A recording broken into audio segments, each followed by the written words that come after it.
Karon ng Oktubre 3, ang Grand Final sa Sun.Star Bisdak Magazine Bangga sa Sayaw Province-wide 2015 ay pigayon sa Enanchong Activity Center sa Dakbayan sa Naga, alas 7 sa gabi. Ang Bisdak Magazine mapasalamaton sa mga musunod na sponsors: Touch Mobile, Julie's Bake Shop, Titay's, Isuzu Motors, SM Consolacion, Cayetano Grand Carcar City, Bioderm Soap, Media Partners, DYHP, AMOR, Sky Cable, LGU Partners, Lungsod sa Riluan, Siyudad sa Karkar, Siyudad sa Naga.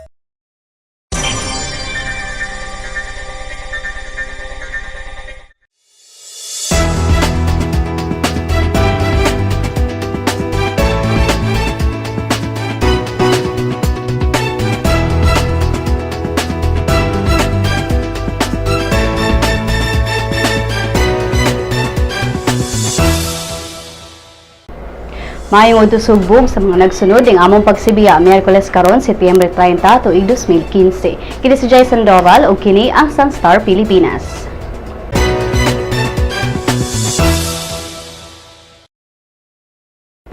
Hustisya ang gipangayo karon sa inahan sa 8 anyos nga bata nga namatay sa lungsod sa Cordova, Cebu human kini naigo sa pabuto samtang nagtanaw og fireworks display.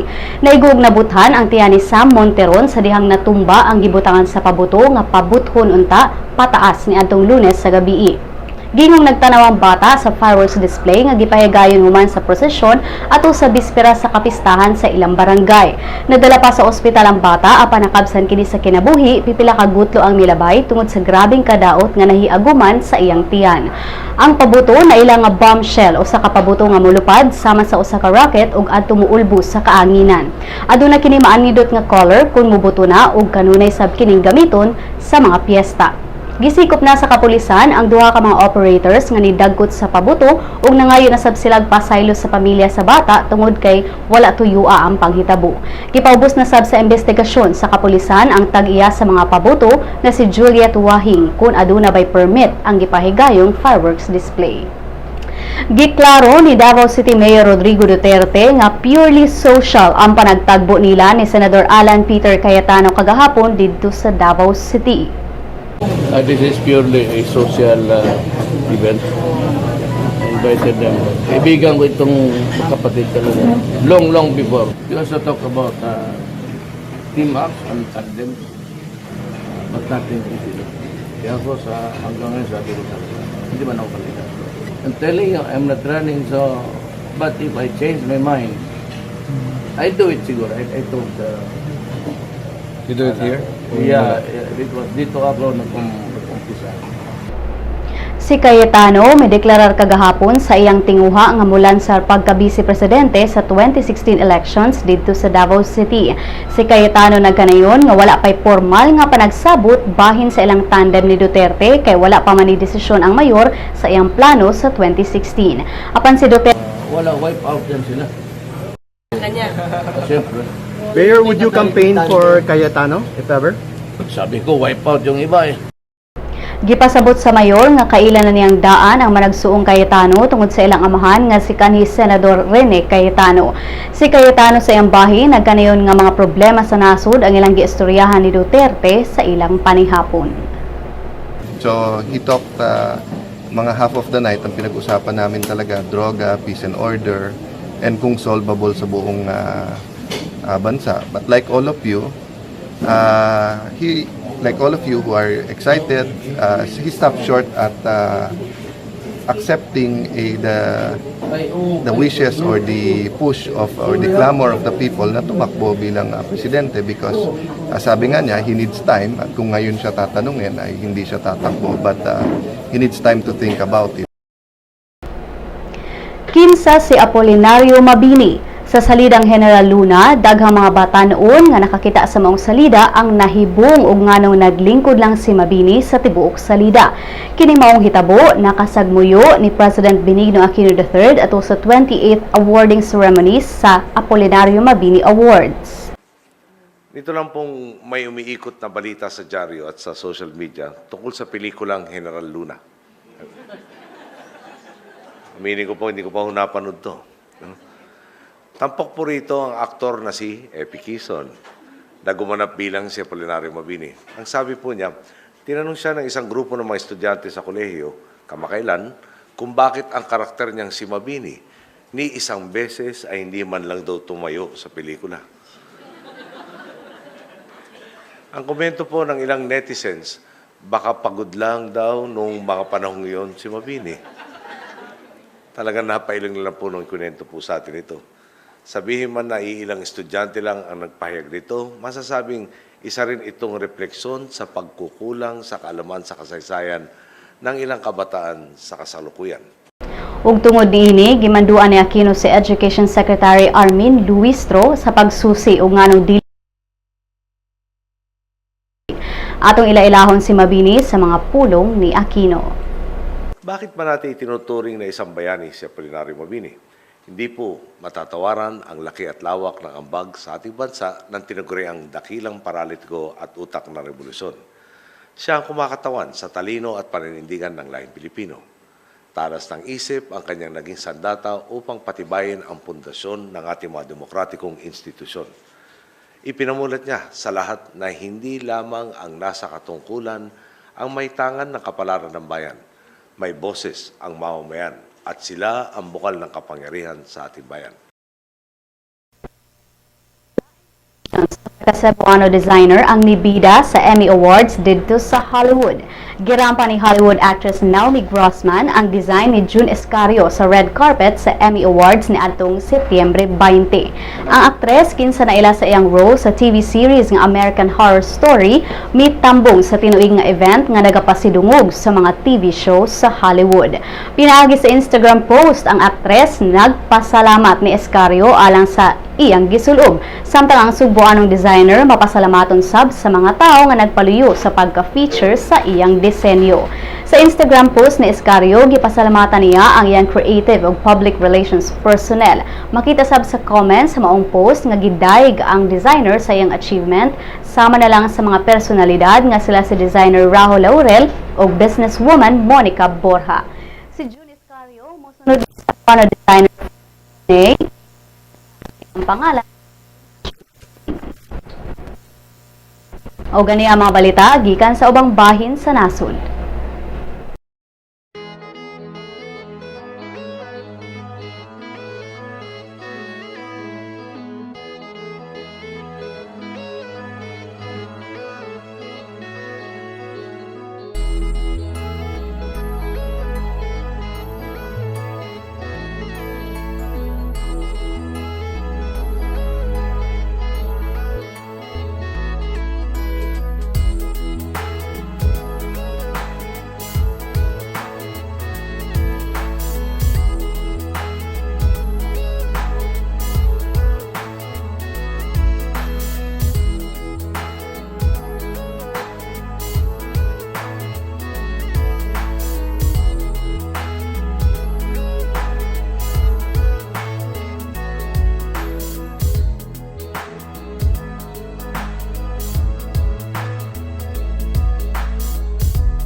Naangkon sa Gilas Pilipinas ang numero 1 spot sa Group E sa FIBA Asia Championship human gipildi ang India 99-65 kagahapon dito sa Changsha, China. Unong ka mga magdudua sa Gilas ang nakamugna og double-digit nga puntos nga gipanguluhan ni Terence Romeo nga adunay 20 points. Lakip na niini ang tulo ka 3-point shots. Andre Blatch 15 points, 13 points kang Ranidel de Ocampo, samtang niamot og tag 12 points matag usa silang Jason Castro, Calvin Abueva ug Mark Pingris. Ang Gilas makigbatok sa Lebanon ugma sa knockout quarterfinal round. Ang makadaog ugma mo advance sa semifinals din ilang makontra ang mudaog sa lain nga quarterfinalists nga Japan ug Qatar. Gisugdan og kadaugan sa 10-time champions University of the Visayas Green Lancers ang ilang kampanya sa semifinal round sa Cebu Schools Athletic Foundation Incorporated gagahapon sa Cebu Coliseum. Gipildi sa Green Lancers ang University of San Jose Recoletos Jaguars sa iskor nga 87-77. Si Leonard Santillan kinsa baguhay lang nahimong back-to-back slam dunk king ang nangulo sa UV pinaagi sa iyang 23 points. Midugang og 18 points si Franz Arong, mitunod sab og 12 12 points si Steve Acomo samtang nitampo og 10 points si Alfred Codilla. Makontra sa Green Lancers karong Huwebes ang University of San Carlos Warriors kinsa mipalukapa sa Southwestern University sa score nga 85-64.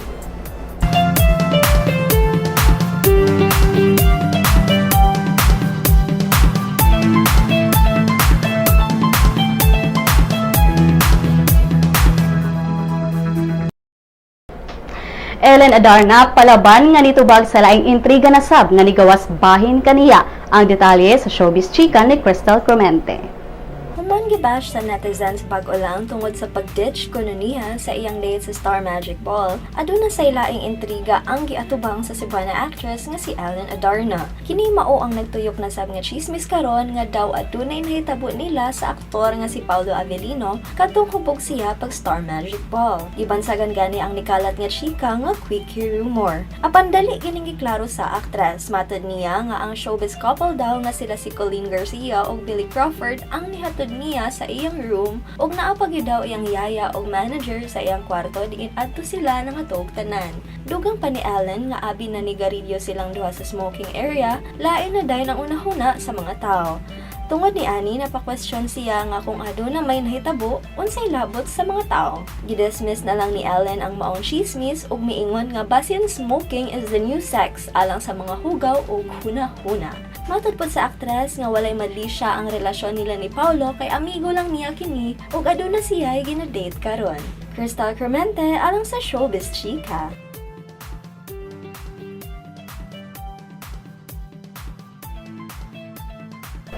Alang sa uban pang Showbiz Chika, bisitaha ang celebrity at Sun.Star.com.ph. Ipal pod sa Twitter at Sun.Star Showbiz. Sa Lotto results, walay nakadaog sa mga premyo sa 649 Super Lotto o 642 Lotto sa mga bula kagabi. Bulahon unya ang 655 Grand Lotto o 645 Mega Lotto.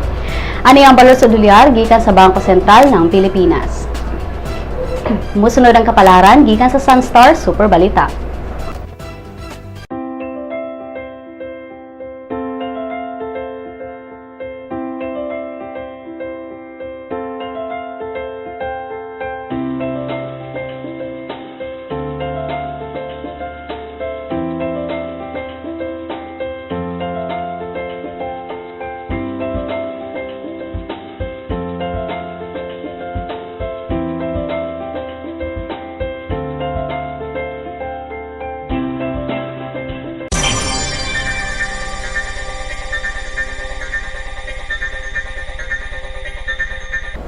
Ug din natapos ang atong mga balita karong adlawa. Alang sa dugang pang updates, bisitaha ang www.sunstar.com.ph. I-follow sab ang among mga updates sa Twitter at Sunstar Online ug sa Facebook, Sun.Star Philippine News. Kini si Jason Doval ug kini ang Sun.Star Pilipinas. Welcome to the newest member of the Sun.Star family, My Sun.Star, a mobile application that allows you to remove all the online clutter and focus on what you want, what you need. To enjoy our latest edition, you must have an Android device, a mobile phone or tablet. Go to the Google Play Store, type My Sun.Star in the search box. Click on Search. Once brought to the application, click on Install, wait. When download is complete, click Open. You will be brought to the login page. You may use your Facebook or Google Plus account to register. If you are already logged into your Facebook, registration is automatic. Next, select your interest. Click on at least 3 categories and at least 1 location like Cebu or Davao or any of the cities in the Sun.Star network. When you're done, click on Done. Great selection! If you do not select any category or location, you will automatically be brought to the News Bits section where you can find, in one glance, a list of news of the day that you should know. If you have selected your interest, the News Bits will be the first list, followed by different categories that you chose. This way, you do not see all the other news and articles that will not be relevant to you. What you see is what you want. If you want to add more categories, click on the menu icon on the top left. Choose My Interests. Select again. You will also see in the menu information prepared specifically for the mobile app. These are Lotto, classifieds on jobs and properties, and obituaries.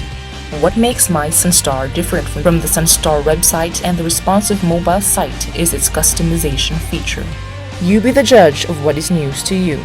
This app will also be available soon on the Apple Store, so those with iPhones and iPads can enjoy my Sun.Star. Thank you.